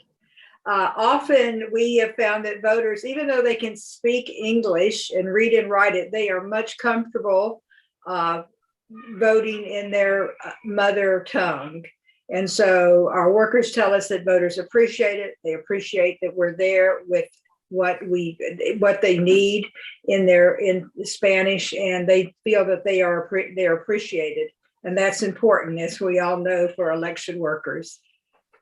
Absolutely. I talk about, or as I said earlier, that poll workers being that customer service face of our elections. And I've done it a number of times, and, I always sit there and think about, I'm sadly not bilingual or multilingual, but when you have that 18-year-old that you can tell is nervous and they're voting for the first time, or that senior who's been voting longer than you've been alive, and you're able to make it a great experience. And certainly, as we've heard throughout the day today, the ability to have bilingual poll workers, multilingual poll workers to make the voting experience great for people is certainly a big part of why we all do this. So certainly appreciate those things. And to switch to the other topic for this panel, resources, certainly always a challenge in the election space. And Mary Jane, I'll start with you on this one. I guess I hear it pretty consistently across the country, limited budgets is a part of election administration, unfortunately. Can you talk about what resources have been the most helpful for your office for developing and maintaining your language access programs? Well, I am fortunate because I have a county commission that funds my budget, and they understand the importance of running smooth elections. We try to be very cost efficient in our operation. I think they see that, but we still pat ourselves on the back because we think we do really well in providing services to all our voters, not just our bilingual voters. What we believe, we look at different ways of doing things and always try to do it in the most cost efficient manner. We provide bilingual ballots because we believe that is more cost efficient than having separate ballots. We also think it's better for the voters. Voters are not singled out requesting a Spanish ballot. They have both languages on the ballot. It's easier on our poll workers, less confusion, and that's always important, especially if we're busy on election day. And then the cons, though, of having the one bilingual ballot, number one is the length of the ballot. Our ballot, especially during the general election, can get very long, and it takes the voter longer to vote the ballot when it's long. In 2012, we had a 6-page ballot, which was awful, but we all worked our way through it. The other thing that I think that people that are just starting to provide language assistance need to be prepared for, if they do use a bilingual ballot, is feedback from some of their established voters that how dare we print the ballot in anything other than English. As time has passed, that sort of has subsided, but you need to be prepared if that comes so you're not blindsided and you have a comeback when a voter tells you that. Thank you for that. And Patty, would you add anything around sort of some of the resources that have been helpful for developing and maintaining your language access program? Again, you mentioned that it was there and you inherited a good one, but as we know, part of it is maintaining that. And so, would love to hear any feedback in that regard. One thing that we have done and continue to do is the other 3 counties in Arizona that are covered by the Navajo language.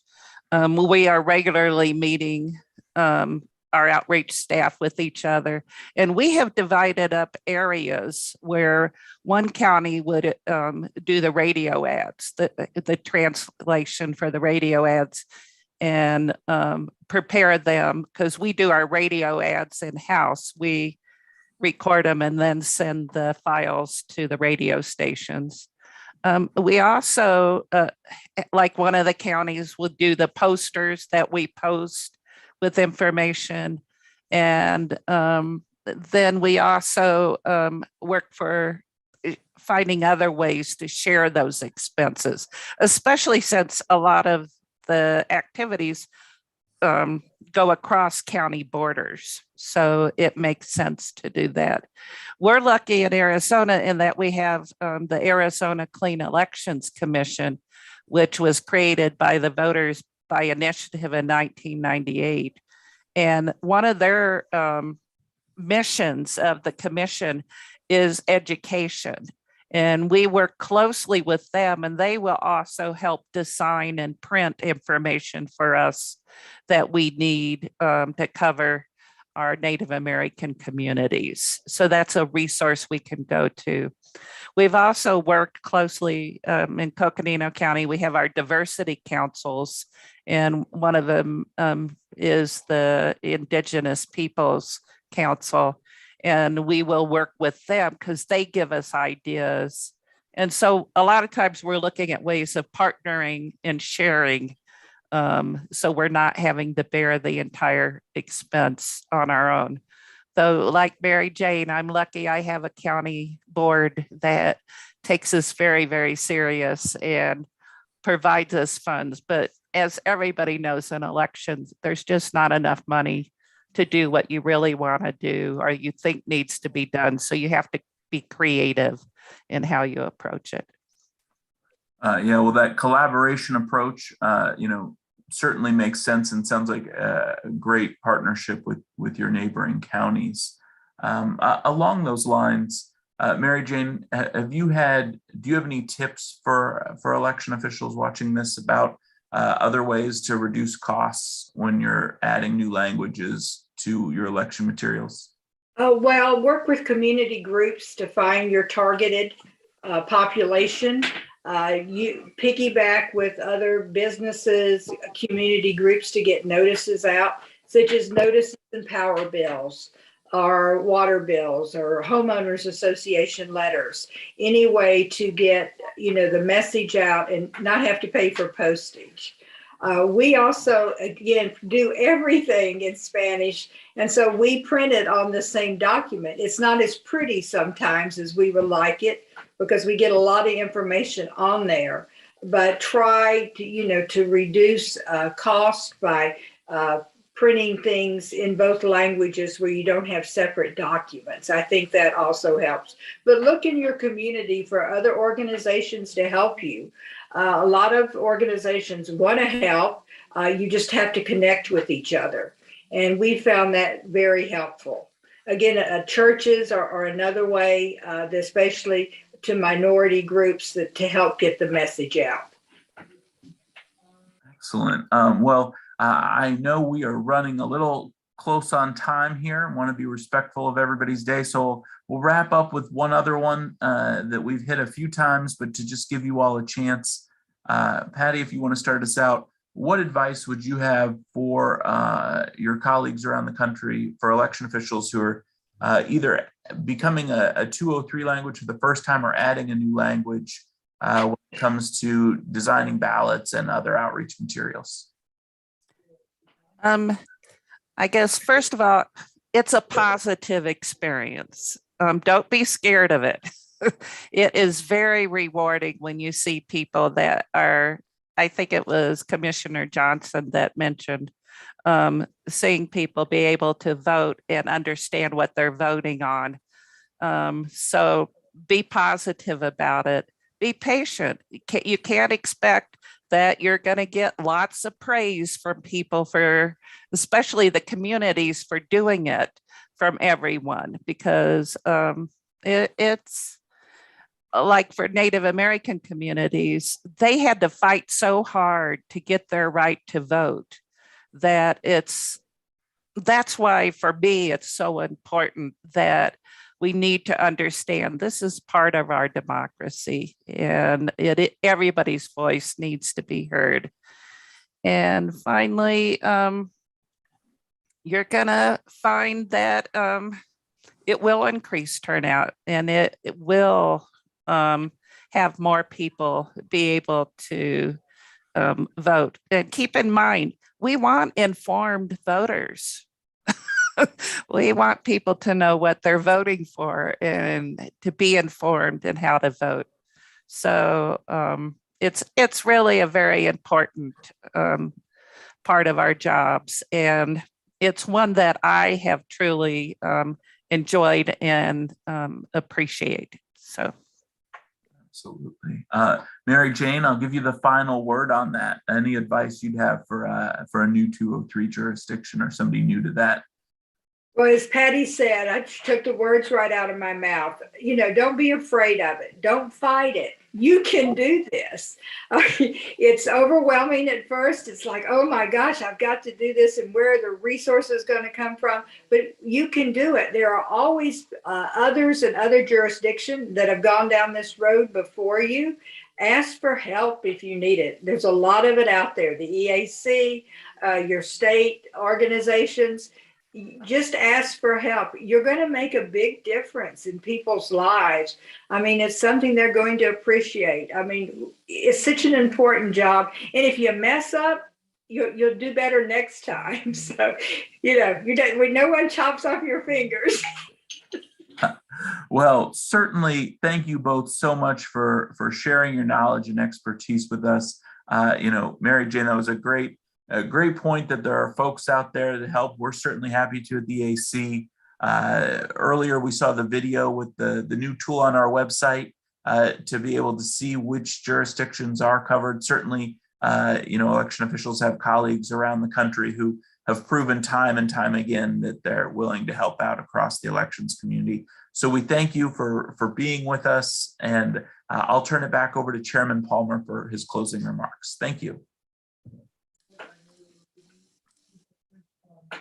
Thank you, Commissioner Hovland. I really appreciated your panel discussion. Some great information.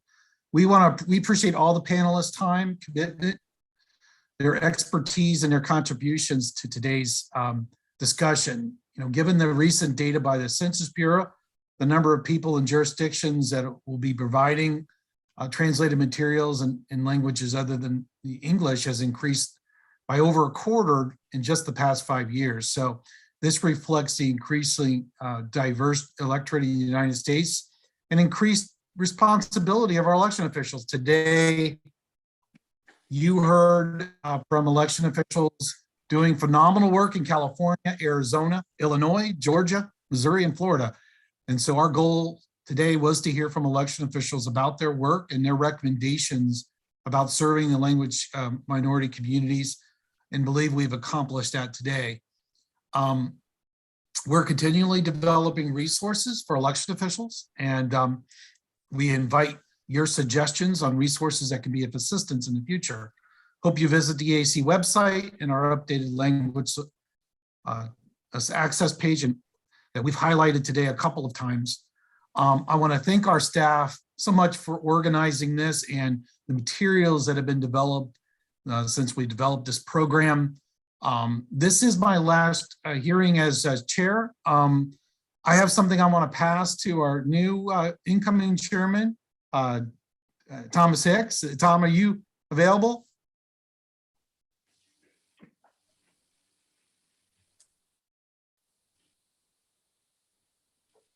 I'll give him a second here. Well, this is my last hearing. I will be passing the gavel to him as soon as I get an opportunity, which will be next week, here in person. I want to thank you all again for meeting, and this meeting is adjourned. Thank you. Bye-bye.